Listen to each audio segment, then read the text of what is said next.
সাভারের ফুলবাড়িয়া বাসস্ট্যান্ড থেকে জাহাঙ্গীরনগর বিশ্ববিদ্যালয় পর্যন্ত প্রায় 7 কিলোমিটার এলাকায় দিনের আলোতেই প্রতিনিয়ত ঘটছে ডাকাতি ও ছিনতাইয়ের ঘটনা।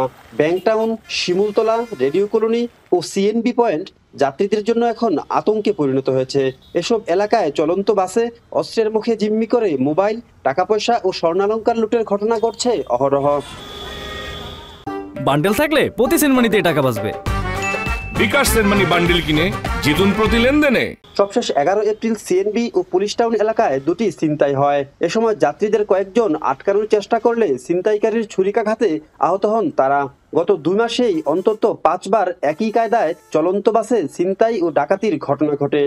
আমিনবাজার থেকে বাঙ্গাবেড়ি, সালিপুর, চাঁদপুর এদিকে যাইতে সাহস পাই না। আমাদের এই যে কোপায়া আপনার গাড়ি নিয়ে জায়গা। বাসে উঠতে আমরা এখন ভয় পাই। বাসের মধ্যে প্রতিনিয়তই ছিনতাই হচ্ছে। রাত্রেবেলা ধরেন যাত্রী ভাড়া করে নিয়ে যা মাইরা ধরে রাইকে দিল। যেভাবে ছিনতাই হইতেছে আমরা অনেক আতঙ্কের ভিতরে আছি। সরকারের এটা বন্ধ করা উচিত। তবে পরিবহনে তল্লাশি চালানো সহ তৎপরতা বাড়িয়েছে পুলিশ। গ্রেপ্তারও হয়েছে কয়েকজন।